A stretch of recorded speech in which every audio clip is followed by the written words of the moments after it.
Today we're going to talk about the problem of evil. So that's a name for a theological discussion, the problem of evil, which is the question of why evil exists in the world. For some people, this is a big problem. It's a big question. I've definitely met people who say that this is the one reason why they can't believe in God or why they can't worship God, because innocent children die, because there are earthquakes, because evil exists in the world. So, to what extent we can, in this brief video, we are going to try to answer this question. So, there's two ways to answer the question. The first one is for those who are strong in faith. And the second one is for the rest of us who are normal weaklings. So, we'll start with the answer for the strong in faith because it's shorter. It comes from the life of St. Anthony the Great.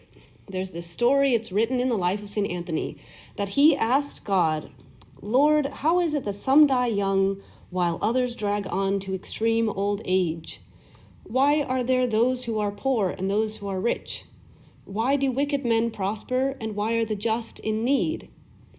Then he heard a voice answering him, "Anthony, keep your attention on yourself.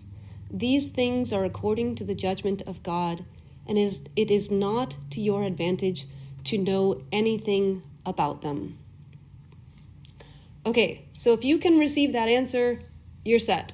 Watch over your own soul and let God direct the rest of the world. But for the rest of us who might need a little bit more in-depth of an answer than that, let's do it. So we have to begin with the basic. God is love.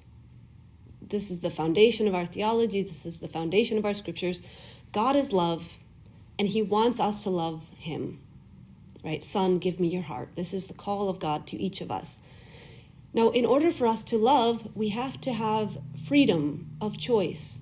Because if we were to love without freedom, we would either just be slaves or we would be like robots. And in neither of these cases is that love of deep value. And so God gave the human race free will so that we could choose to love him, so that we would have the option to, and so that when we do choose to love him and we do choose the virtuous path, then it is to our praise and our merit, and he rewards us for this out of his love. And this is what our free will is meant to do. This is the purpose of why we have agency, why we can choose, why we have all sorts of freedoms in our life to choose what we want to do. It is so that we could love God and do what is pleasing to him with a willing heart. But the problem is that we don't always do that. Each and every one of us, we choose to do things that please ourselves instead of God. We choose to isolate instead of enter communion. We choose evil instead of good. And that's why evil exists in the world. Now, when we choose evil instead of good, when we choose to turn our backs away from God instead of turning towards him, we don't only deprive ourselves. Our soul is not the only thing that suffers from that. Because humanity was created to be the conduit of God's grace to all of creation. And when we break that conduit and we don't convey the grace of God to ourselves, we also can't give it to the world. And so ever since the fall of mankind, the whole of creation, the whole of the world has not functioned as it was intended to at creation. It's like we cut off the food source, and so the whole of the world is atrophying. The whole of the world is malnourished and can't quite function the way that it was intended to by God. So God is not the source of evil. It is our free choice that creates evil in the world. God does not will evil to happen. God does not make evil happen. It does not please God when evil happens in the world. So there's an important theological distinction that we make here that helps us to understand and accept the state of things. And that is that there are things God wills and there are things God allows. So God is in control of everything. Nothing takes God by surprise. But because he created free will, he doesn't not everything that happens is by his will. There are things he does by his will, and there are things that he allows to happen. So God allows us to sin. God allows evil to happen because it's our choice. But he doesn't will it. And while God never wills suffering, pain, evil to exist in the world, he does will for us to take that evil or that suffering and turn it into good. And this is where we can always find the will of God in our life. And the scriptures are full of this. In the story of the righteous Joseph in Genesis, and his brothers sell him into slavery, and at the end of their lives they find him in Egypt, and they're afraid that he's going to take revenge on them. And Joseph says to them, "What you intended for evil, God used for good."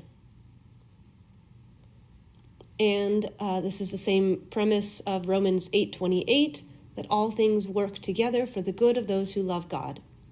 So when someone sins against us, this is evil in the world. But if we take that, and instead of continuing to sin and hurting other people or cursing God, if we take that and humble ourselves and repent before God for the state of the world and open a pained heart to God, then we have taken that evil and used it as the fuel for good. And in this way, we can redeem the evil in the world, at least the evil in our lives. Now, of course, I'm not saying that we should voluntarily submit ourselves to evil.